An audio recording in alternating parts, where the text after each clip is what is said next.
Hello everyone, you're listening to TENGRIDOME. This is your host Iggy, and with me is the token Jew who I'm going to blame for everything that goes wrong on this episode. It's Ben Kohn, our grappling analyst. Hello, Ben. I should have found a way to call out sick and bring in Ed. Well, I mean, Ed is also Italian, so there's some... He's muddied the waters a little bit.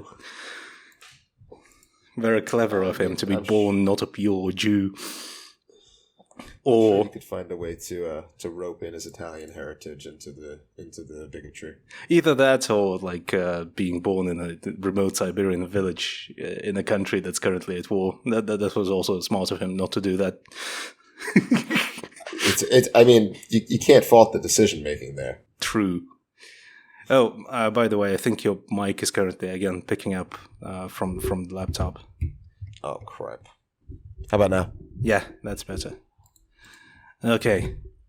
Now that's our audio is sorted out, I guess we'll just jump straight into it. UFC 281. UFC 281, Adesanya versus Pereira. Decent event overall, and fairly historically significant and extremely funny outcome for the main event. Why don't I just let you take the lead on this one and just kind of fire off some quick thoughts overall, and what did you think of the event overall? I mean, the event overall was a lot of fun. I don't think that there were some spots where everyone was kind of like, ooh, no, and Frankie Edgar, basically. But, yeah, that's kind of it as well. Well, I guess you could also say that the Reyes one kind of sucked. Yeah, you could also say that about Dan Hooker a little bit, because Dan Hooker kind of looked... We'll get into it when we, actually get to it, but yeah, that one was also kind of weird. And I dare say... But it was good. Yeah. It was a lot of fun, though. It was a funny fight. It was entertaining. Anyway, so the main event, Alex Pereira knocks out Israel Adesanya in the final round with what many call a come-from-behind win. And I think I'm inclined to agree with that, even though the fight, I feel, was overall competitive coming into the knockout. Mm-hmm. Before that, Adesanya was doing a lot of good work. Pereira was also doing a lot of good work. So it's not like Alex Pereira was getting his ass beaten and just suddenly just came out with this bomb unexpectedly. He was kind of working towards it throughout the fight, but both of them were doing lots of good work. Anything that you've noticed, anything that stands out to you for that one? Anything unexpected? I did. I guess I think more. I know that people saw the signs of it, but I did expect it to be harder to get Israel backed up to the fence that easily. I did expect a little bit more from his, cage footwork, just his maneuvering around the cage. I did expect him to be able to stay off the fence for a little bit longer, but by the time he got to the finish, he was just retreating instantly to the fence. Yeah, he kind of... And any time he was coming forward, he was doing fine. He was tagging him. So... Yeah, I guess it can be sort of explained by the fact, but by some of the interviews that he's given, in his mind, what got him knocked out last time against Pereira in kickboxing is that he got too aggressive and too cocky and kind of too into it and just kind of got caught in the middle of it. I would have to revisit the actual kickboxing fight to confirm that, but for psychological reasons, I guess that's the reason why he kind of decided to fight in a more conservative way. Let's put it that way. But what that entailed essentially is that he kind of... The ringcraft was kind of shoddy, I would say, compared to some of his previous outings, because Adesanya is kind of... What's his reputation is that he's an excellent ring general, at the very least for middleweight. And yeah, he was. But in this fight... it was kind of... It's not just Adesanya shitting the bed. It was also Pereira doing lots of really good cage-cutting work and good pressuring work, pressuring behind the jab, using his size very well. Because, the number one thing that stood out to me is that Pereira can just, reach out and touch Adesanya. It's not like he has to breach this enormous gap like his previous opponents had to. And he's been doing lots of really good jab work throughout the fight. Not enough, in my opinion, to warrant to make it as consistent as I would like to for Pereira. But yeah, it was still a big factor.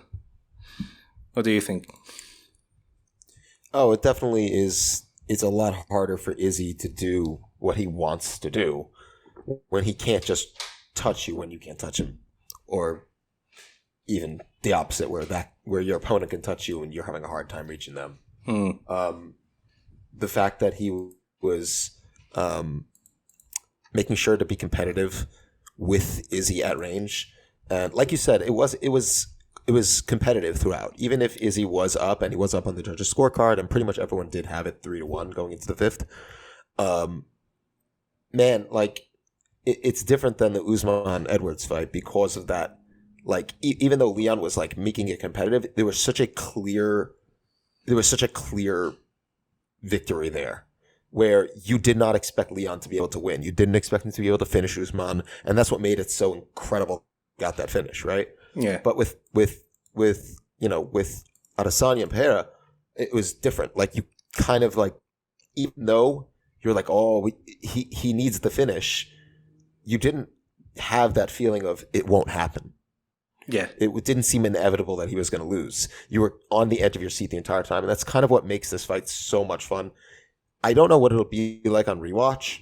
A lot of fights can be really, really great the first time you see them, but that's a lot of it because of how tense it is, the back and forth nature of it, the lack of certainty in the result, and then once you have the result, it kind of can take away from that magic. But I do think this might hold up on rewatch just a little bit less. Yeah, due to the fact that I'm currently in a European timeline, and because of that, I've had to catch up on the fight after the fact.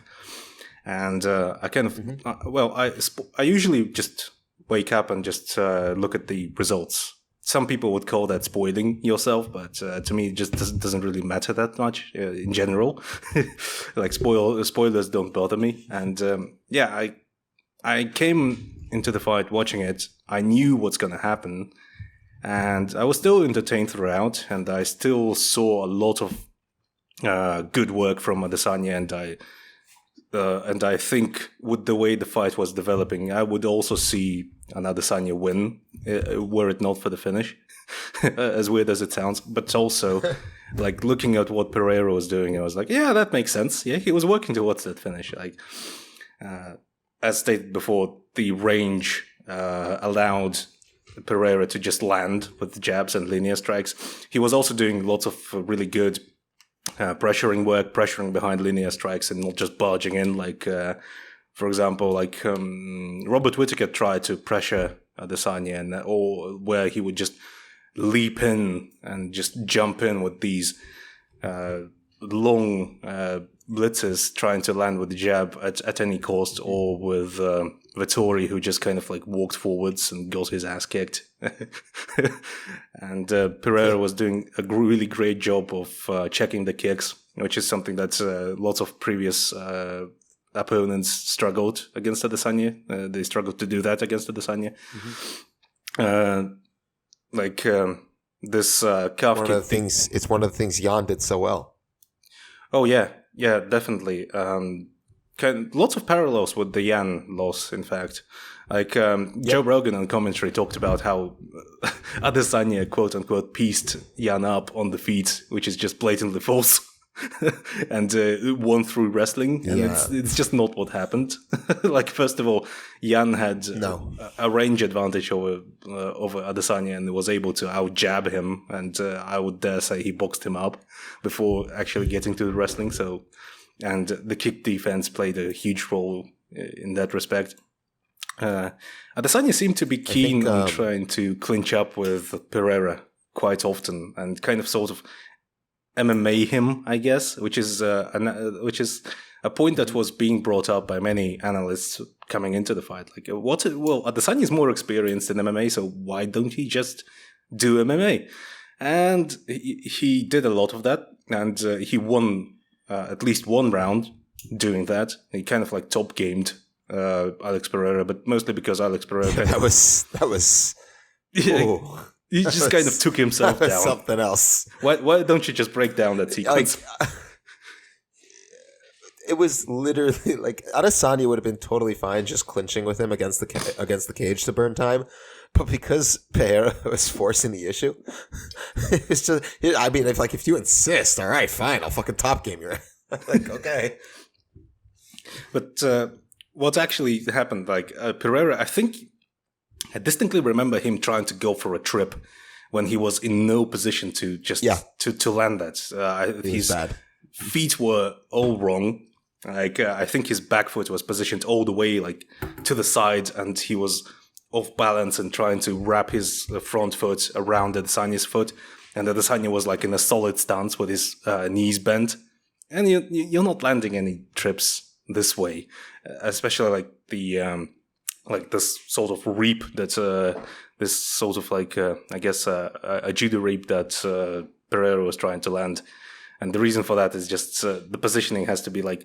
Your foot should be balanced. It doesn't have it shouldn't be like all the way up behind you, like this far away, and you shouldn't be reaching across with your foot. It's just gonna fall over. There's no balance in that position. And as to the essentially trying to off balance your opponent while off balancing yourself. Yeah, essentially. And then they're currently in a fully solid stance, so he was just able to counter it easily. Yeah, and then top game them. As to the clinch exchanges, what I noticed though is that while Adesanya had the dominant positions in the clinch, he was securing better positions in the clinch. He still got outworked in the clinch, I think, because Pereira was able to still land lots of really good body work, and that's something that also that I also saw as a great sign for Pereira throughout the fight, is that he zeroed in on the body work. It wasn't like constant. It wasn't like he was going for it, but he still, if there was an opportunity to land a body shot, he still landed them, and quite a lot of them in the clinch as well. And I think that also contributed a little bit to some of the questionable ringcraft decision making that Adesanya displayed, especially by the end of the fight. What do you think? I mean, even the thing is that even early in the fight, right? We would see that the defensive flaws, because as slick as Izzy can look at times, his defense is not really like, I think the guys on Heavy Hands were talking about that his defense with Miguel, I think they were talking about how his defense is not actually that deep when it comes to certain aspects of defense. Like, he likes to move out of the way, but he's not going to block, right? He's not going to really show that kind of layered defense, which again, he was trying against the cage and he was constantly getting caught circling out with his hands down, so that left hook landed multiple times. But even when he hurt Pereira really badly at the end of that first round, when he threw that left hook that landed right at the buzzer, he was squared up, not ready to take a counter punch. So if Pereira just was if he was lucid enough to throw his own left hook, he might have killed Izzy there. Right, similar to a Condit Hardy situation. Yeah, it's kind of like, because we saw that in the previous fights, and it was something that many analysts have caught on, and it's something that Danny Martin, for example, was talking about coming into the Paulo Costa title defense. Is that Paulo Costa is a body hitter, and Izzy likes leaning back instead of moving away and just kind of sucking his gut in and covering it up. And so the body shots might have landed there, but we know how the Costa defense went. The signing just kind of demolished Costa, so it kind of became a moot point for a while, but the flaw was still there. The Costa fight, the reason why I remember picking that is because I basically expected Costa to not give a shit about Izzy's feints and not respect him. This is a man who walked down Yoel Romero and tried to take his fucking head off. And he was bit on every fucking feint. Oh, yeah. Got his leg kicked to shit. Just like just what the actual fuck. So to finally see somebody actually do that because they didn't give a fuck. That's essentially. I distinctly remember it picking exposed Adesanya. a lot of the issues. Yeah, I distinctly remember picking Adesanya for that one because, in my eye, it was that Adesanya is a much more accurate puncher in certain sequences in the pocket and has more fluid hands in those exchanges as opposed to Costa, who kind of gets the ball rolling and has to keep the ball rolling, and also because. I don't think we actually any of us have caught on to that, but Costa only fights southpaws, only fought southpaws at least, up until that one. So most of his body work and cage cutting was predicated on the open side body kick. And that leads us into the fact that Adesanya insisted upon fighting a lot of that fights in the southpaw stance, which opened him up to a lot of body straights and body kicks from Pereira, and also kind of nullified his own counters in a way, because I think Adesanya kind of tried to fight southpaw because he was counting on the lead shoulder to try to sort of cover up his chin, but the most significant offense that Adesanya himself has been able to fire off was with the right hand. And every time he threw the right hand, it usually landed. And in fact, it was a right hand that hurt Pereira in the first round, except that Adesanya insisted upon fighting that really cagey sort of game plan throughout the fight and just didn't lead. He just sort of refused to lead in a lot of ways. And the only safety lead that he felt comfortable throwing was the leg kick, which Pereira kind of defended handily throughout the fight. Yeah. One thing that also that is a big differentiating factor between someone like Costa and Pereira is also the fact that Costa really isn't that hard of a single shot hitter. He needs to build up. That's why it takes him like so long to really start to it takes him a little bit of time to break you down, because he's not really landing, even though he clearly has fucking power. It's just, for some reason, especially with his hands, it seems more like an attritive power. It's just a different kind of power, yeah. And with Pereira, it's just like a thudding. It's different. It's thudding. He's gonna fucking end you. He just ends you. And it's kind of very funny also that the current middleweight champion might lose to Marvin Vettori if they fought next. Getting Marvin Vettori, UFC champion, is a real possibility, because I don't know if I trust Whitaker to not die against Poatan for some reason. I mean, I trust Vettori not to. I mean, it also depends on where Vettori is currently, like mentally, at least after, like. At the very least mentally after that Robert Whitaker fight, because Robert Whitaker he came close to near breaking him, I think, in a lot of ways, because Vettori really looked defeated at the end. But then again, that's also like just kind of... He couldn't take him down. Yeah. He couldn't take him down. He can definitely take Poatan down. Yeah. And he'll be like, I have to be able to eat punches and get takedowns against somebody who can't grapple. Those are my best attributes. I mean, getting top gamed by Adesanya is for sure a look. And one interesting thing that I noticed is that Adesanya showed himself to be more cognizant of wrist rides and wrist ties than Robert Whitaker was against Adesanya. Because the one criticism that I've had against Robert Whitaker in the Adesanya rematch is that he just would not address the hands of Adesanya, which allowed Adesanya to build up constantly up to his feet. And here, Adesanya Adesanya is generally like he's good at fighting the hands and addressing the hands in grappling situations, and he's also just clamped down on that wrist on Pereira's wrist and just held him down and was able to land ground and pound. But it also, I hope Pereira addresses that issue of taking himself down. And I mean, it also happened to Adesanya in a couple of fights when he first came into the UFC. So I guess it's just something that kickboxers kind of do because it's just a different world. The thing is, I don't think that at 34 years old, that we're going to see such drastic improvements from him. True. Yeah. At least not enough to beat anybody in extended wrestling or grappling sequences. So either he'll have to just like kill somebody in the first round because they're too scared to enter range effectively, and then he can just clock them. Another interesting proposition is also he's going to lose. Another interesting proposition is Derek Brunson, because that also brings Derek Brunson back into the title contention. It's basically an open season for the middleweight belt, essentially. But Brunson, I don't know if I trust Brunson to be able to take a shot. From Poatan. True.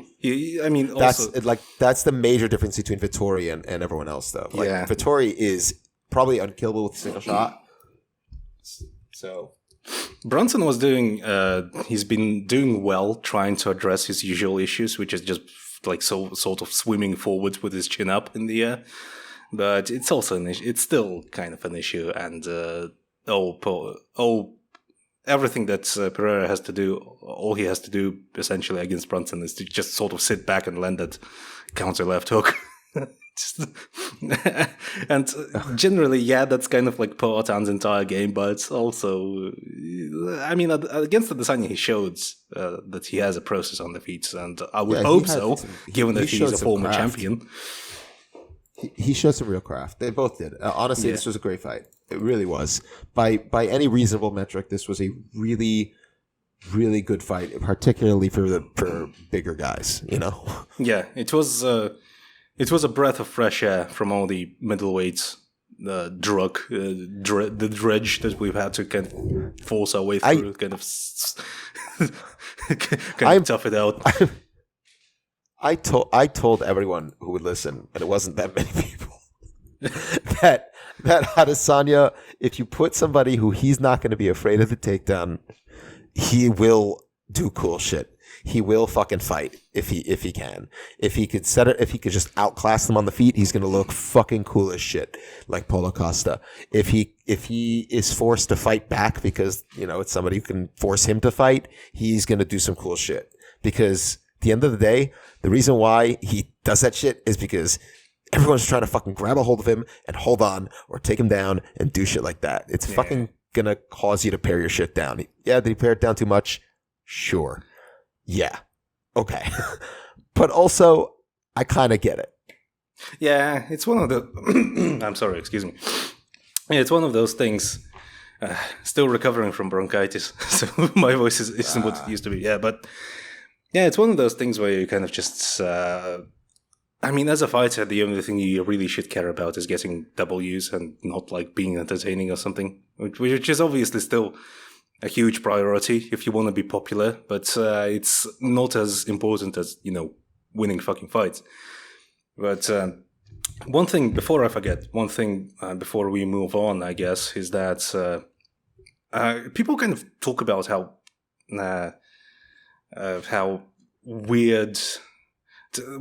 the criticism addressed at Adesanya's ringcraft is that, it kind of looked bad. And but also, Adesanya's ringcraft was never geared towards sharp direction changes or pivots or he mostly just circles out, and it's not like Jose Aldo just kind of hitting these slick 45-degree angles and just countering you upon getting that dominant angle. Adesanya has to make wide steps and kind of just take that wide angle and then reposition in the center, and then he tries to land offense. And against Pereira, it's a risky proposition, and Adesanya probably felt stuck, because if you circle one way, there's the left hook. If you circle the other way, there's the right hand and the low kick. And Pereira's low kick game is entirely geared towards forcing you to circle towards the left hook. So you just kind of... And Pereira was wise to the direction feints that Adesanya attempted. Like, he would just kind of jerk one way and then move the other way. And that's what you should do along the fence. But Pereira was also he's not dumb. He sees what you're trying to do, and he just circled with Adesanya. He just kept up with Adesanya throughout the fight and just kind of kept him along the fence as well. And part of the reason why he was able to keep him along the fence is that his jabs throughout the fight. It was a really important weapon to him. It wasn't like super crafty jabs. It wasn't like anything like slick or just interesting in a weird mechanical way or anything. It was just good old ramrod straight, powerful jabs, moving your opponent backwards, snapping his head back. It's just good work. And yeah, partly it was because the range allowed him to do that, but I mean, it's fighting. You utilize your attributes to the fullest extent to win fights. So yeah. Last thought on this fight before I guess we move on to the co-main. But I think it's really important to note that one thing that allowed Poatan to be able to have such good shot selection along the fence, especially as time went on, and be able to catch Adesanya more and more cleanly, is the fact that when you want someone to react to you, you obviously have to have some sort of threat behind it. Poatan's threat was that no matter what was going to happen, if he hit you, it was going to hurt, whether you blocked it or whether it landed, grazing. Shit was going to hurt, especially if it landed clean. Yeah. And if Poatan cut off his escape to the right, it doesn't matter what Adesanya would do. He has two options. Either he collides with him, which is what he started to do as the fight went on and kind of got away from because he was getting a little bit too antsy as Poatan started to up the pace. Or he would circle out and he would circle to that left hook, and he started to get caught with it over and over. There were multiple times he got caught with it throughout the fight. Yeah. And finally, he was able to time it. So that power is that danger that forced Adesanya into making decisions that were essentially going to put him consistently in danger. And it's something that's so necessary that if you're going to try and get someone to react to you in the cage, you have to have a reason for them to be afraid. There's got to be some level there, whether it's your raw power, whether it's your speed, whether it's your timing, how you're not getting hit, but you're constantly landing on them. It could be any of that stuff, but you have to find that. And Poatan's just happens to be absurd power, like just ridiculous stopping power. So that's my last thought on the fight. Yeah. I mean, you're just kind of making me remember stuff that I wanted to mention. It's that for the longest time, the criticism for Adesanya was that, he gets people reacting, and people react to just kind of this idea of Adesanya. Everyone thinks that he's this massive counterpuncher, like the second coming of Anderson Silva. But people just kind of forget that he's not that big of a counter threat. He just doesn't counterpunch all that much. And the biggest criticism was always that, he gets people reacting, but he doesn't build upon that. Like, he doesn't go that, doesn't make the second step and actually hurt people and put guys away.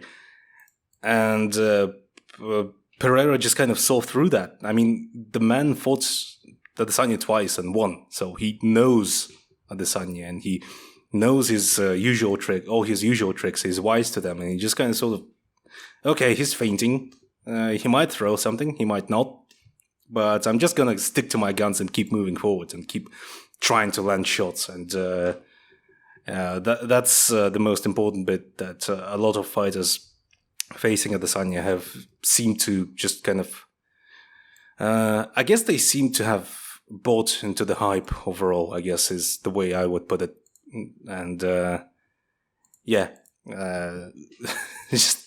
The best base for beating Adesanya, I guess, is just be gigantic, have enormous power, and just punch him. That's the extent of my higher level analysis for this one. Okay, so the co-main, Zhang Weili versus Carlos Esparza. Carlos Esparza, I mean, beating Rose Namajunas for the belt seems like the worst base for becoming the strawweight champion these days. Carlos Esparza. No, it's a great base for becoming the strawweight champion, but but after that, not really helpful. Actually keeping. Could you imagine? Fuck. Just being Carlos Esparza and going, I did it. This is my crowning achievement. Joanna and Jacek. Fuck. All right. I've done it again. Zhang Weili. Fuck. Jesus. That's awful. It's so awful. I feel terrible for her because she gets shat on constantly, and it's kind of remarkable what she's accomplished. Yeah, it's kind of, I guess that has to mess with your head. I mean, it's something that we also forgot to mention about the Like, the historical significance of the Pereira fight is that the man actually tracked down his rival in a different sport and beat him again. Yeah. Which is like, oh my God, the ultimate hater move. And what I love about that fight as well is that Pereira immediately threw up the 3-0 sign. It's very immediately he's after. petty as fuck. Yeah, it's like, why do they hate each other? I don't know. I haven't looked into the background of that all that much, and Jesus Christ! he didn't even celebrate or anything. He just immediately threw up the 3-0 sign and just fucking immediately started to hate. Savage, savage.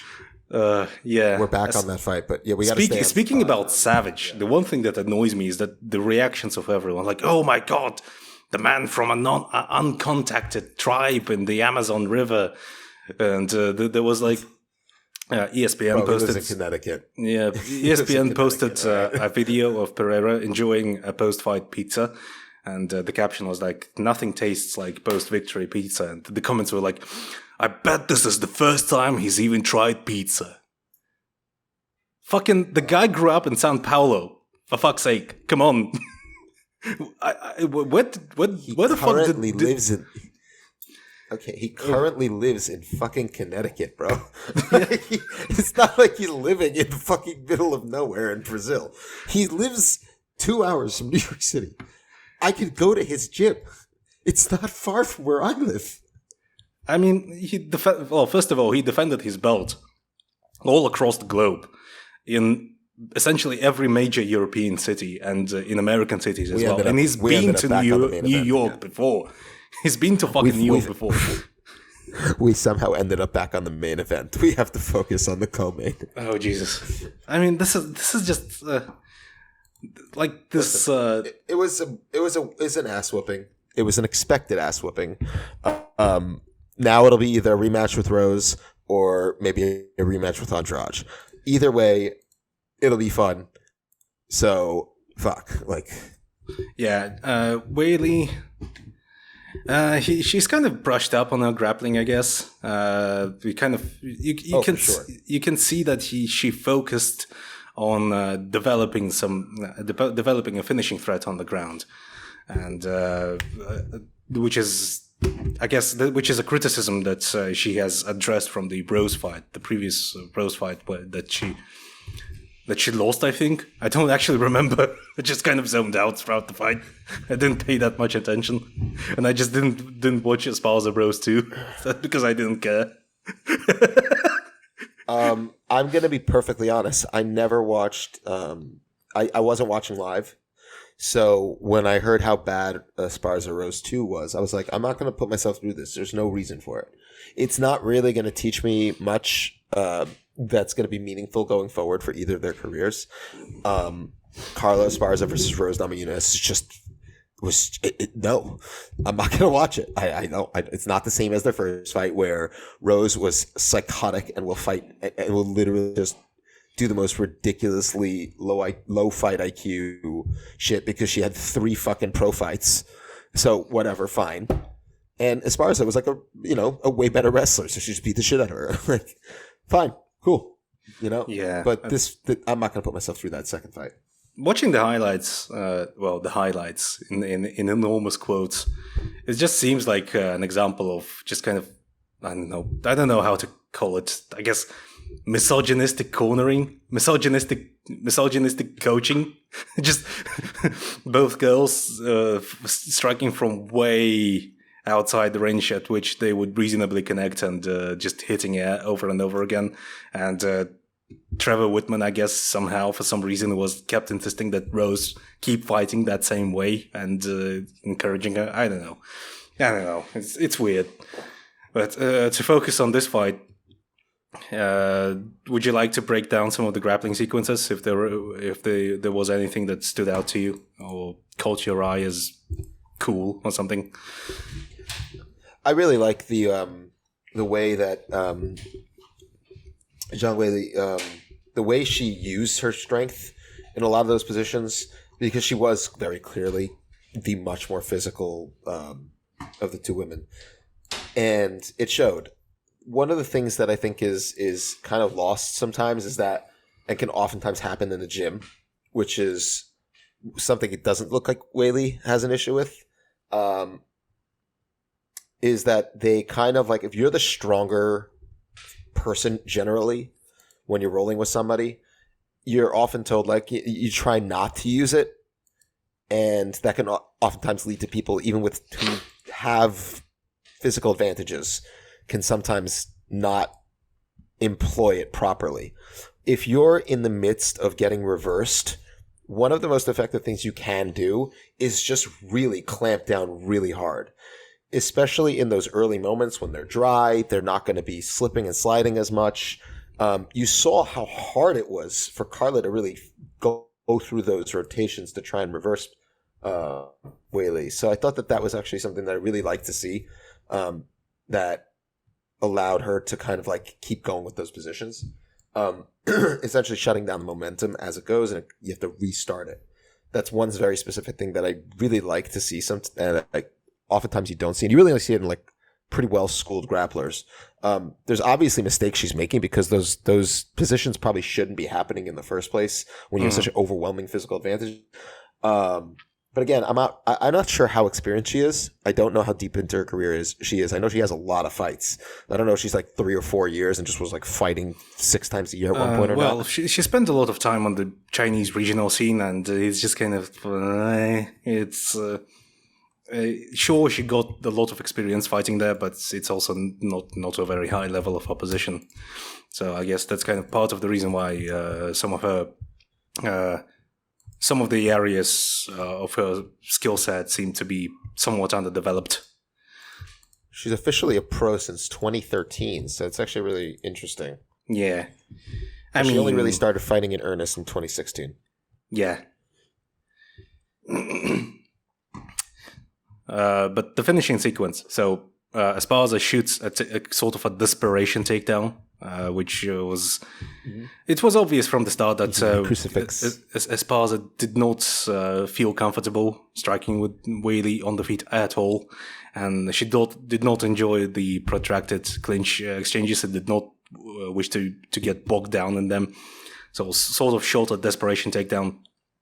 Weili kind of rushed on the takedown defense and ended up being taken down anyway, but immediately kind of secured the crucifix position and choked Esparza out. And that was that. Didn't take all that long. Overall... I'm so happy that we got to see a crucifix rear naked choke. Marcelo's special, baby. That doesn't happen that often, does it?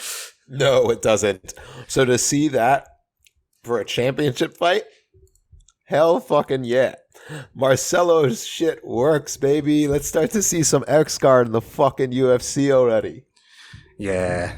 I mean... I apologize. The grappling meta just kind of seems to wax and wane in a lot of the better divisions. It's kind of weird. But, yeah. I guess it was okay as far as title fights, goes.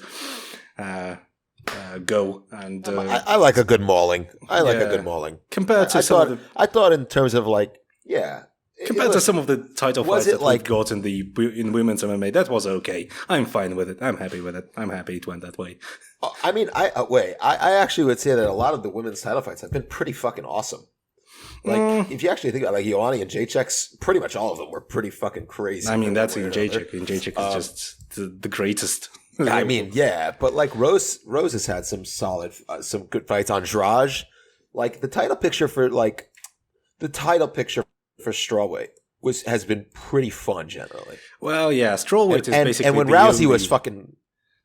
The strawweight is the only good women's division, which is just tells us that we should have atomweight. We just should have atomweight. Atomweight needs to be in the UFC. Yeah, I think that 125 is just, unfortunately, it's just like it. It's just unfortunate. Is what it is. That's it.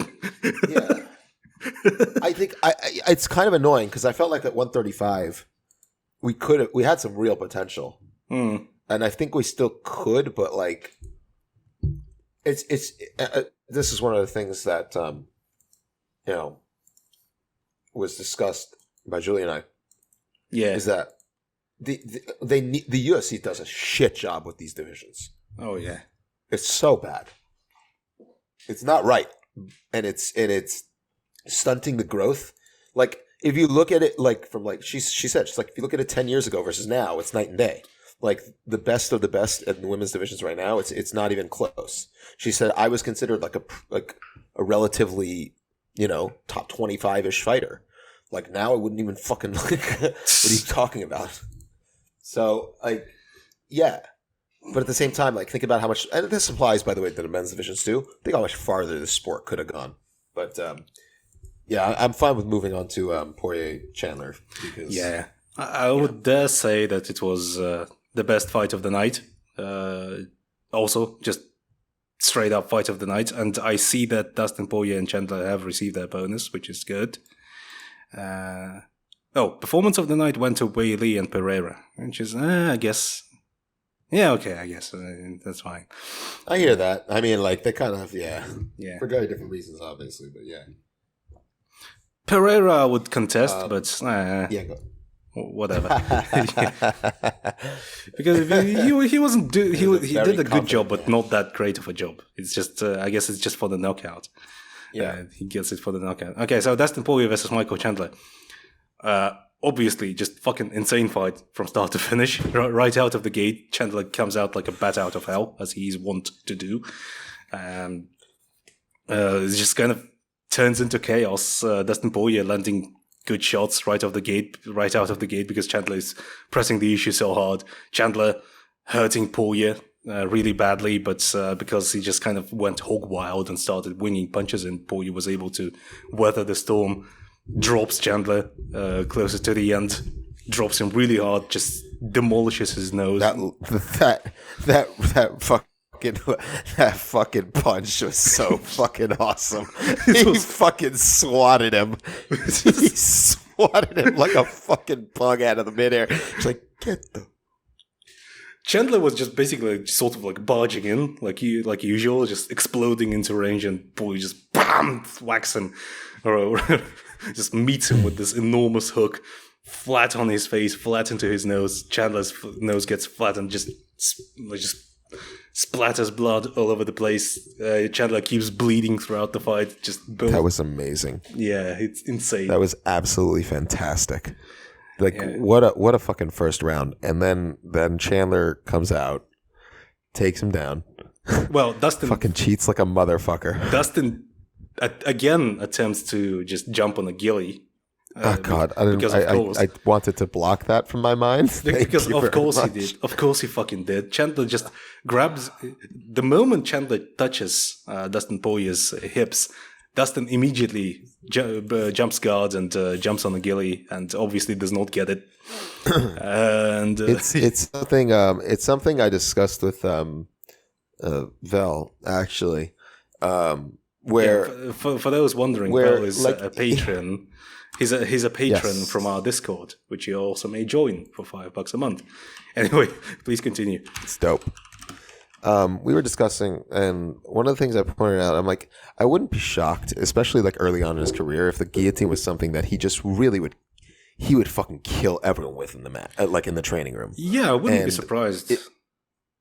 And it's something that is so like deeply ingrained into his style, because when you're training, even if you're training for other fighters, and it's intense and it's hard sparring days, no matter what, it's not a fight unless it was like the old shoot the box training room. It's still not a fight. So if someone has like a relatively deep guillotine on you, you're gonna either like just try and ride it out. It's gonna like waste a lot of time. It's like 30 seconds off the clock, 40 seconds off the clock. Whereas in a fight, they're getting the fuck out of there if they can.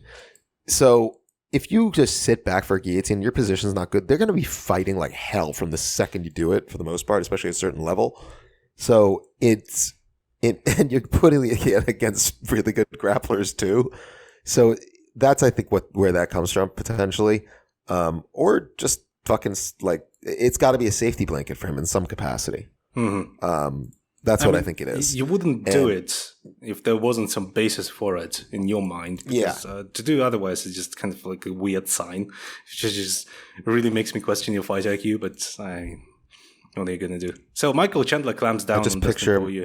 I just picture him. One thing, I just picture him going every single time that he does the sit back. Just goes, "Today's the goddamn day." That's probably what's going through his mind. I mean, he's like, "I'm gonna get it this time. I swear to fucking God." Yeah. Sorry, continue.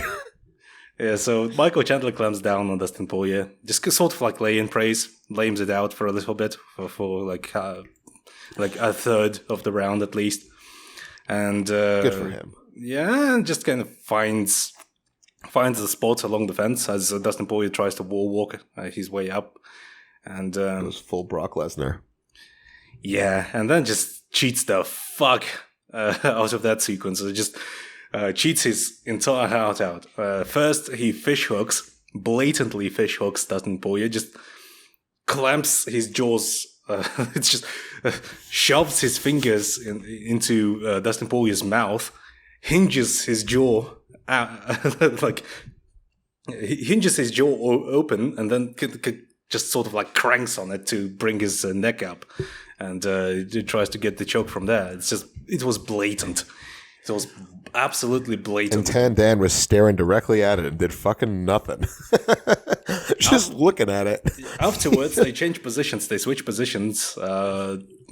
Chandler is... That was a good position. I'm not going to lie. Like, Chandler fucking Brock Lesnar his ass before he fucked it up with the back of the head shots. Yeah, and gets the top position. I think it was... Dustin was sort of like... He tried to get to a turtle, but got sort of crumpled. And was laying flat. Yeah, such a good position. Laying belly flat on the ground, feet kind of like both legs pressed up against the canvas, so he can't use his hips to move in any direction. Can't use anything really. And Chandler just unloads with this really blatant back of the head shots. And Dan Miragliotta, first he grabs Chandler's arm to stop him, and then does nothing. Chandler just sort of looks at Dan, looks back at Dustin, and just continues hammering away at the brainstem. Oh my god! I mean, looking back, this is enough to warrant a disqualification. It should have been a point. It should have been a point deduction immediately. Yeah. The DQ, like if Poirier couldn't continue, like if Poirier just said I'm done, like DQ. But like, man, that should have been a point deduction, and thus gets a start on the feet. Just like fucking hell. Yeah, I've spoken about this before. That's really bad. I've spoken about this before, but to anyone wondering why we are making such a big deal out of the back of the headshots, that's how you kill people, essentially. That's how you ruin them for life. Just Google Pritchard Cologne. Yeah. Man. Just Google rabbit punches, boxing results, and aftermath, and you'll get dozens of results of boxers crippled for life, completely unable to function in the normal society and just as a human being, not knowing where they are, barely speaking, barely moving, half paralyzed, just hitting the brainstem causes brain bleeds, severe brain bleeds that can put you into a coma, can cause death, and then if you survive, you end up with lasting brain damage. And there should be, this is the one rule, like, okay, eye pokes can damage your vision for the rest of your life. That's bad. Nut shots, your nuts can explode, and that's bad. Rabbit punches, they can fucking kill you and ruin your entire life, just forever. This is something you can't recover from. And yeah, this is the one rule that absolutely has to be enforced. It's just an enormous safety hazard.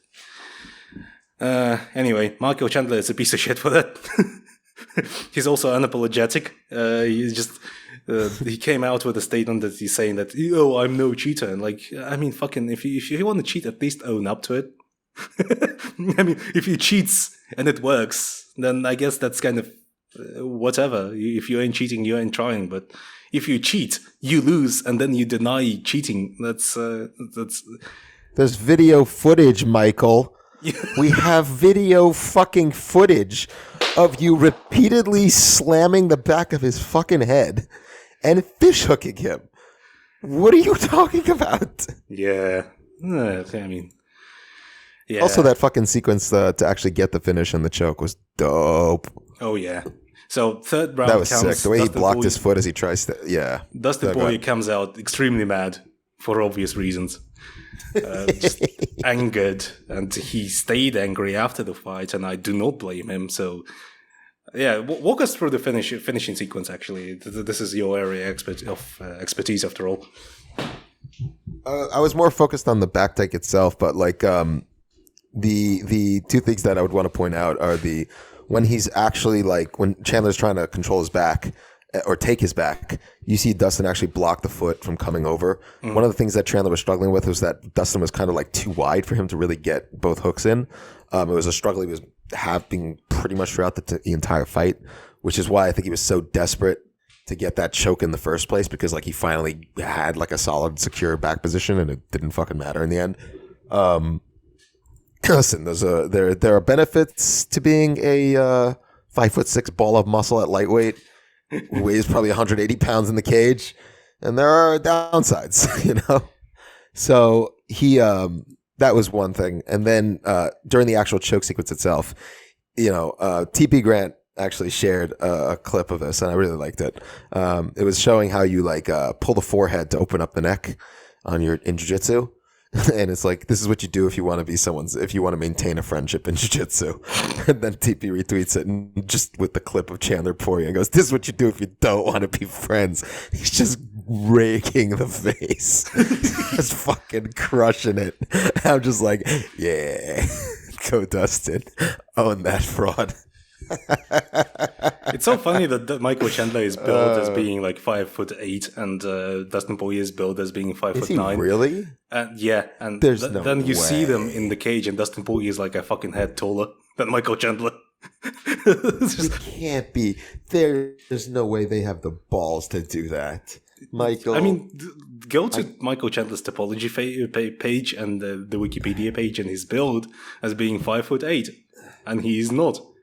That's so weirdly upsetting. If Dustin Poirier, no wonder why they billed me as 5'11" in my fight. I'm like, no, I'm not. I'm 5'10". If Michael Chandler is 5'8", right. Dustin Poirier must be over 6 feet. There's no way. Bro, I'm 6'2". Oh my god, his ESPN profile is 5'8". This is ridiculous. Who are you lying for? Be proud. Be a short king. Yeah, it's just kind of says certain things about Michael Chandler, doesn't it? Should I tweet him asking if he's really 5'8"? Maybe not right now. Oh, well, maybe later. Yeah, you can use the Fight Side account. You can use the Fight Side account to do that. I give you explicit permission to do that, to ask Michael Chandler if he's 5'8" from the official Fight Side account. Well, I'm not allowed to use Twitter. I'm not allowed to use Twitter, and I would never break the rules. So. True. By the way, something we forgot to mention. We keep coming back to the main event, but the reason why I also wanted to be present is that what did you think of Pereira's leg lock attempts and the overall like grappling situation with them both? where it felt weirdly high stakes, but also not. I was actually mildly impressed with Izzy. I like the way that he was like mixing in ground and pound as opposed to like just desperately trying to hold on, because he was clearly at a strength disadvantage, and I think he was like, I gotta fucking hit this dude, otherwise he's just gonna try and stand up, and I probably won't be able to hold him down. So I actually really like some of the decision making of Izzy. The leg lock was funny. I would actually like to discuss the Puel's leg locks. Those are funny. Oh my god! Yeah, we'll get into it. But yeah, we should definitely move on, because like I gotta get up for work tomorrow though. Okay, so we still got 2 more fights at least. Yeah, Chris Gutierrez, Frankie Edgar, flying knee. Edgar goes down. 3 more fights. Yeah, I mean, it's the usual story for Frankie Edgar, and this was announced at his last fight, and he didn't contest that. It seems he's serious about retiring, so I guess that's okay. I hope to God he is. It's been bad. 5 years too late, I'd say. The retirement. Ortega floored him. Cheeto fucking made him into an NFT. Sandhagen. Corey kneed him into the goddamn shadow realm, and then this wasn't much better. Yeah. So just well, But he just doesn't see shots coming from below, and he never addressed that issue.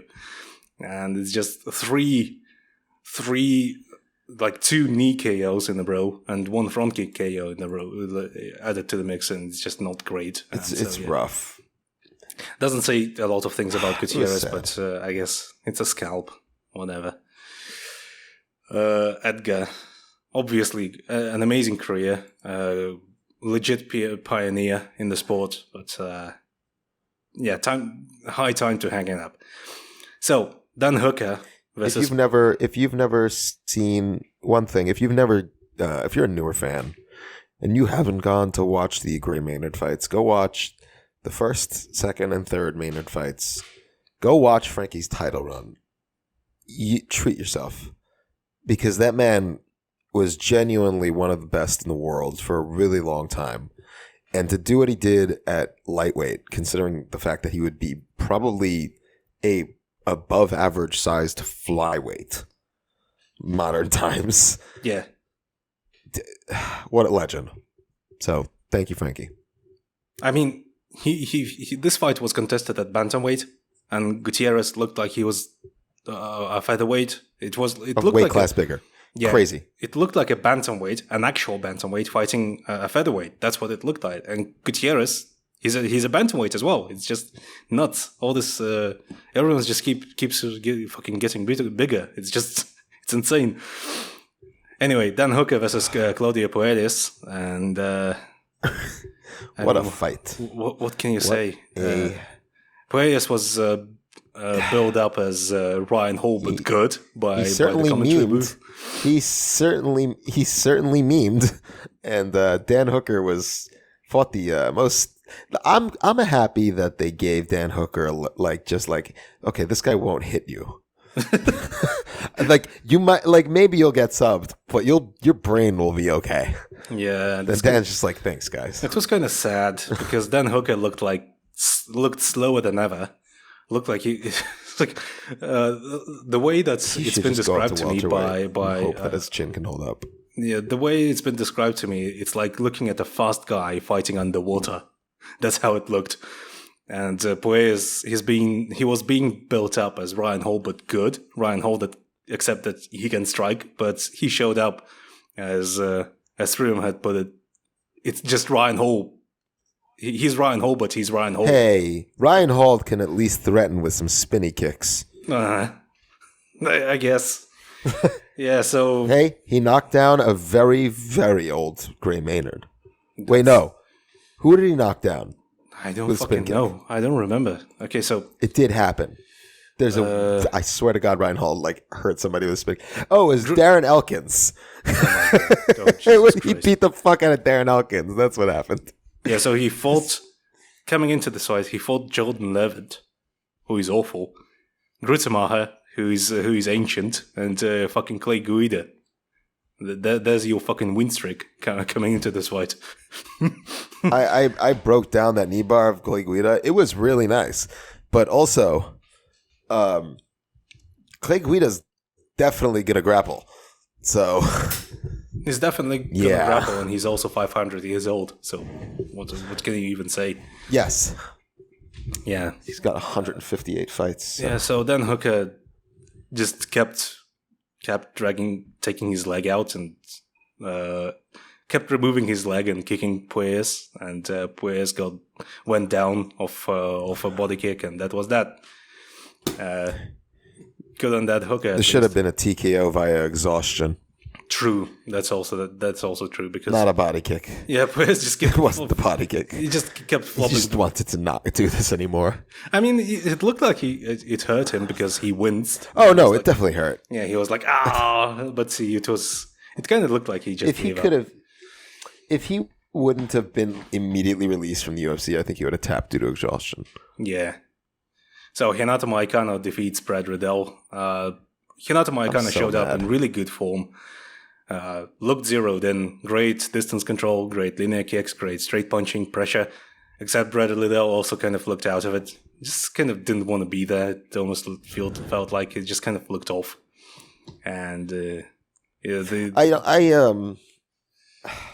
hate what they did with Brad Riddell. Yeah. It's like you have a guy who very clearly doesn't like he doesn't like it when he's unable to get his timing and range, because he wants to work in close, he wants to catch you coming in with counter punches, but like everybody who's like too far away he doesn't have a really reliable way of closing distance on those guys like Moicano or Jalen Turner like absolutely fucking mauled him at range, and it's something that he has struggled with, which is why a fight like Drew Dober was perfect for him to shine, right? And he just took over as the fight went on. So he every single like major tool under his belt was basically ineffective against Moicano, and he forced the pace out of him that he just didn't want to start with. He definitely wasn't going to be able to out grapple Moicano. So yeah, it was all wrong, and Moicano looked excellent, like you said. So I think it was just Riddell was just absolutely thrown off his game immediately, because he just had no time to really get into any sort of groove or get his timing, and he was just getting lit up. Yeah, and by the end, Moicano takes his back and clamps down. Yeah, and then if Moicano, that's what I said. I'm like, if you give Moicano on Twitter, if you give, I didn't say anything on Twitter. You give Moicano your back, it's over. Like, it's done. Yeah, Riddell was like, "Why bother? Fuck this. Okay, I'm out." He didn't defend that choke at all. Yeah, like there was a moment where he was gonna tap, and he's like, "Oh, actually, it's really not that tight. Maybe I could just like gut this out." And I'm like, "Fucking fight the hands, man." Like, yeah, I mean, even DC was up in arms about that. I don't like that. Like I get it if you want out. Like I don't think he wanted out. Like I'm a quitter type thing. I think he was just like, I'm getting the fuck beat out of me. Maybe he'll like gas out his arms, and then like he adjusted and squeezed harder, and I was like, it's just promotional mismanagement with what they've done with Riddell. I don't think he ever would have been that great in terms of like top 5 or like even top 10 he would have been a useful presence to have in the division. I think he would have been hanging around the 11 to 15. Yeah. With the right matchmaking, he probably could have gotten like to the 6-7 range. Like if he had like a run with like Masvidal where he had like 2 high profile but like easier stylistic matchups as he's gone on in his career. Like, yeah. But as it stands now, I think he kind of just got fucking ruined. Mm-hmm. Which is a shame. It's a fucking shame. Yeah. Speaking of things being an awful shame and fighters being ruined, Ryan Spann versus Dominic Reyes. I mean, Dominic Reyes, I think he should just fucking hang him up, quit while he's ahead. Well, not ahead, but, just quit. Fuck this. Just 3 massive, horrendous knockouts in a row. Not showing any signs of improvement at all. Just completely fallen off the wagon after the Jones decision loss. I wouldn't say no improvement. He did show some really, really nice stuff against Yuri, but that's also a product of Yuri being incredibly hittable. Yeah. But yeah, no, go on. Sorry. Yeah, fucking Spann. It's Ryan Spann. He's just a heavy-handed light heavyweight, which, okay, that's always a danger, but also he got submitted by Anthony Smith and knocked out by Johnny Walker. Come on, just what is this? I'm more inclined to like fault for getting knocked out by Johnny Walker than the sub by Smith, but the problem with this is that it wasn't just that like he got knocked down like twice, and then got knocked out clean by the jab, and he also just went straight. He doesn't have any way of correcting the issues for some reason. The jab, it wasn't just that the jab landed and he went down. He literally lunged face first into that jab because he didn't try and win the outside angle as he came in with his own punch. That was the issue. And so his face was directly in the center line. Spann just fucking like extended his arm and slammed it home. It was one of those situations where his defensive issues have now led to the fact that his chin can no longer take it. So now his defensive issues are an even bigger problem. Against someone like Jones, his chin was still kind of fresh. He hadn't really taken too much damage in his career. And Jones is not the type of guy that's going to really take advantage of any sort of weakness in your jaw, right? Or your chin, however you want to call it. Guys like Jan, guys like Yuri, guys like Span can. If they hit you clean, you're going to fucking feel it. And, I don't know. I would like to see him retire, not because, I hope he can. If he can't, that's a bigger issue. And I'm not really sure what to say there. But, yeah. Let's move on and talk about something happy like Aaron Blanchfield fucking owning Molly McCann. Okay, so I actually skipped through that one. Why don't you walk us through that fight? Oh, dude. No, go watch it. Okay. It's Aaron Blanchfield absolutely mauling Molly McCann. Just mauling her. It's so fucking fun. Just because, she's so clearly above her. It is a fucking ass whooping. She showed no mercy. She just beat the shit out of her. And then, nearly ripped Molly's arm out of her socket. So credit to Molly for being tough as shit. But, absolute destruction. She could easily beat multiple top 5 fighters now. Match her with Alexa Grasso, and I would pick Aaron right away. Shevchenko and Santos might be able to fucking just out athlete her because she is not a particularly gifted athlete, but her game actually has it's a really cohesive, well put together game. Striking is janky, but she knows where she needs to take it, and she has a lot of tools to get it there.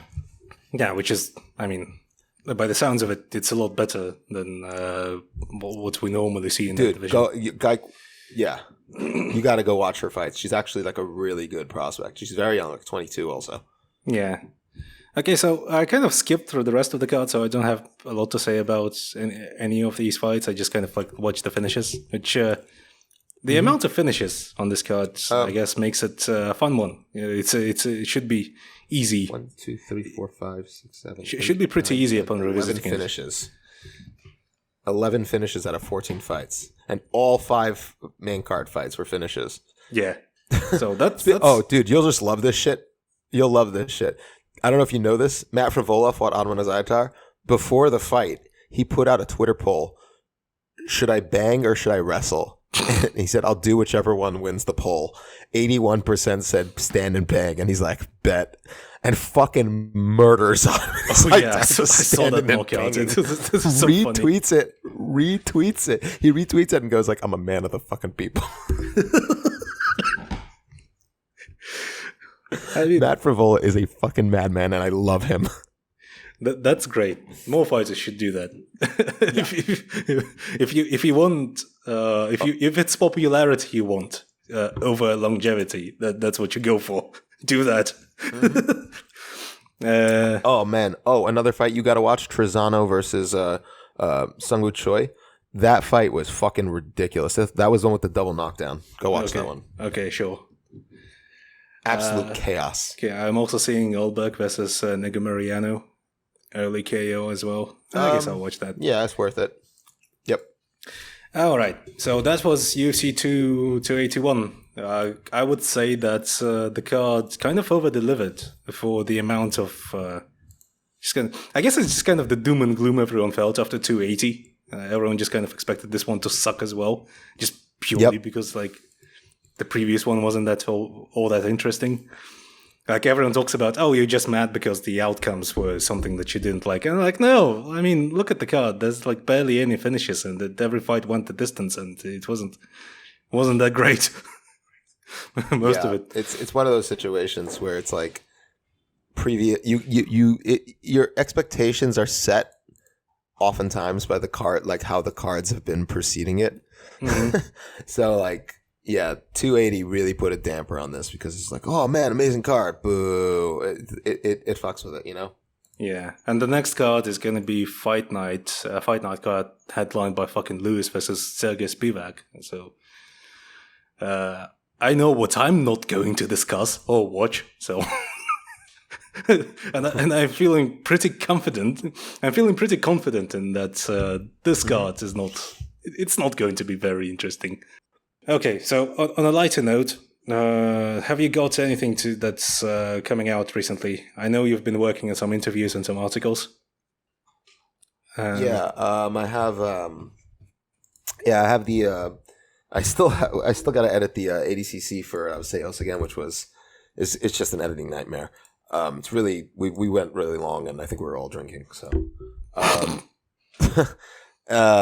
we have a Beefing with Ben coming up with Julie Kedzie, so keep an eye out for that. We have 2 new sponsors, Manscaped and xmarshall.com. We're selling out, baby. They both have the code the fight site. Yeah, they both have the code the fight site. Those are what I have working on. I was gonna do the fundamentals of grappling, but then we're making that a Patreon exclusive thing for like once we hit a certain goal. So yeah, that's gonna be on hold for a bit. What else? Might make a cool highlight of Charles Oliveira. Sure. I have a song I like that I think would be really fitting. Just for the I just have a song that would I feel like it's really fitting. Yeah, I just feel like it's really fitting for his career. Yeah. So okay, we've fired off all the stuff that Ben has coming up, and what do I have coming up? Well, not much really. I guess the only major news that I have is that I think Miguel mentioned it on Heavy Hands the other day, which is we've completed step 2 of our immigration drive, and to those who don't know, I've had to get the hell out of Dodge. I've had to fucking run out of Russia, had to run from from Putin and his regime, and I've been the better half of the better part of the year now. I've had to kind of like spend on the run, and we started an immigration drive and trying to get a visa, a US visa, and we now have enough money to pay for all the legal fees, but all that's left now is just gathering enough money to actually get there, to make the move, which is obviously going to be expensive as well. So there's a Ko-fi link, Iggy TFS, that's IWGYTFS at Ko-fi.com, and you can make your donation there. Every small amount helps. Everything's clearly felt. So if you feel like you want to help out, please do. This could genuinely prove to be life-changing. And I'm not alone. I'm not just doing this because I want to save my ass. I've actually got my wife with me, and I've got my relatives back home, and I want to get them out as well. So if you could help me do that, then that's just a debt I would never be able to repay. Please do what you can if you can. Yeah. Yep. Would be very grateful to you. All right. 90 minutes. Fucking hell. I guess that's the usual running time for TENGRIDOME. So. Yeah, it's also the first one we've done together, so. True. But also probably the chillest one in a while. Because every time someone comes on, it usually turns into fucking chaos. I'm a calming presence in this world. Yeah, that's Ben Kohn, a regular Zen, a regular Zen, enlightened being, whatever the fuck. Zen Judist. Yeah. A Zen Judist. Yeah, I'm just gonna cut all that out. I'm just gonna cut all that out. Don't worry.